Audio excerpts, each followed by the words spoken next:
हर हर Mahadev good morning सांग मैंने केमती अच्छा आशा करछि आपण माने समस्ते प्रभु कृपा और आशीर्वाद भलर मस्त सुस्थ थे मुझे बहुत भल अच्छी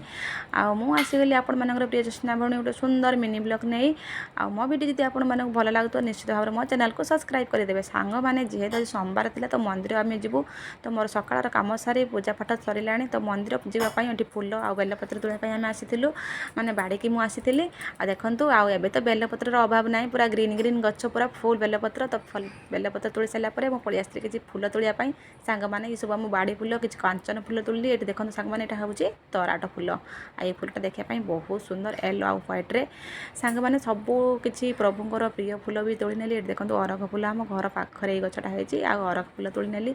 आ सांग मैंने आपण मैंने एमती के फुल तोड़ी मत तो फुल तोड़ापी बहुत खुशी लगे किंतु मुझे तोड़ी पारे ना कारण मो ससुर जाकि फुल सकाଳେ तोड़ी नियंती आम पूजा पाठ खाली करूँ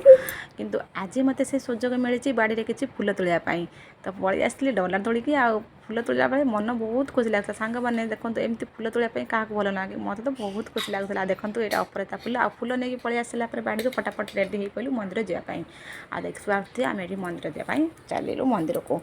तो प्रभुंर कृपा आशीर्वाद आने आम दुख जनायापी आपण मैंने वीडियो माध्यम रुहतु प्रभु को भी दर्शन करूँ कृपा लाभ करूँ आपंकर सब दुख दुर्दशा दूर हो मोर एति प्रभु हर हर महादेव महादेव पाखे मोर एति प्रार्थना आ देखूँ मो बड़ नणंद मो भाणीजी मो पुओ समस्ते आम चलू मंदिर आ धन देखूँ केते खुशी चली यहाँ देखूँ आम रोड सेपटे मंदिर आ सांग मैंने प्रबल खरा जहाँ भी हो फाइनाली आम आसिक मंदिर में पहुँची गलु आ दर्शन कर प्रभु को आउ कृपा नियंतु आउ धन कहला मामा मु भी पानी आउ दे पानी देवी देखो मो पुओ मेरे सर पे सदा तेरा हाथ भोलेनाथ रहे मेरे सर पे सदा तेरा हाथ भोलेनाथ रहे मेरा भरा सदा भंडार भोलेनाथ रहे मेरा भरा सदा भंडार भोलेनाथ रहे मेरे सर पे सदा तेरा हाथ भोलेनाथ रहे मेरे सर पे सदा तेरा हाथ भोलेनाथ रहे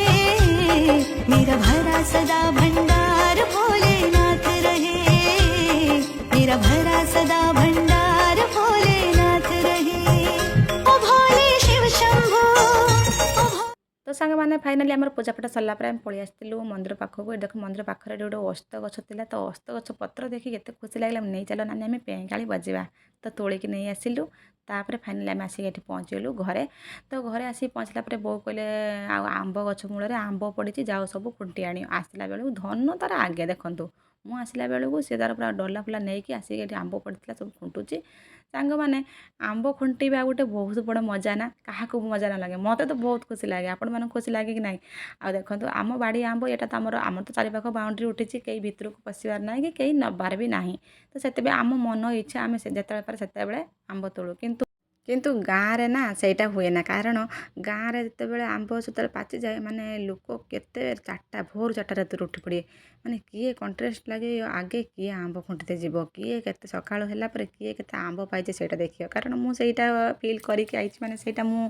आम अंगे लिभे के आइछि आम गाँव रे जिते बेले आंब पाचि जाए ना दौड़ू आम सकाळ हब माने दौड़ू आंब गछ मूल को आंब खुंटिया सांग मैंने से गोटे जो मजा खुशी से दिन पलि से पिला दिन कथा मन पड़ा को भारी दुख लगुच जहाँ भी हो फाइनाली आम तो आंब खुंटिक ये देखो बो बरगुड़ी तोड़ुंट बों दिह टी आज भल ना मानने प्रेसर भारी पड़ी आ पलि आसली आंब फाम नहीं बो कहली आज सोमवार आ गए खिचुड़ी प्रस्तुत कर आज खिचुड़ी खाइबा को मन होती तो खिचुड़ी करने बस पड़ी किसी डाली चाउल किसी पनीपरिया देखूँ ये सब प्रकार भेजिटेबल्स सब नहीं बीन्स आलू आटे गाजर आ कैप्सिकम आ लंका टमाटो आलू जहाँ भी गोटे खिचुड़ी ये सब प्रकार सब परिया पकई गोटे खिचुड़ी ये प्रस्तुत करी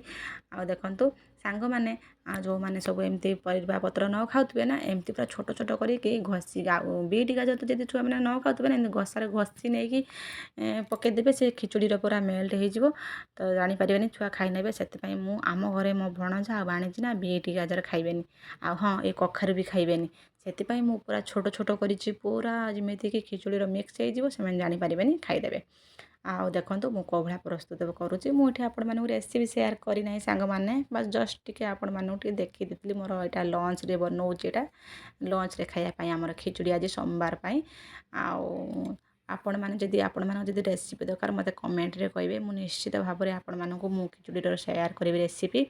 ଆଉ ଦେଖିପାରୁଥିବେ ଲଙ୍କାଗୁଣ୍ଡ ପକେଇଦେଲି, ଖିଚୁଡ଼ି ହେଇସାରିଲା ପରେ ଲଙ୍କାଗୁଣ୍ଡ ଜିରା ଗୁଣ୍ଡ ପକେଇ ଖିଚୁଡ଼ି ଗୋଟେ ପ୍ରସ୍ତୁତ ହେଲା। ଆଉ ସାଙ୍ଗମାନେ ମୋ ଭିଡ଼ିଓ କେମିତି ଭଲ ଲାଗିଲା କି ନାହିଁ ନିଶ୍ଚିତ କମେଣ୍ଟରେ କହିବେ। ରହିଲି, ଜୟ ଜଗନ୍ନାଥ।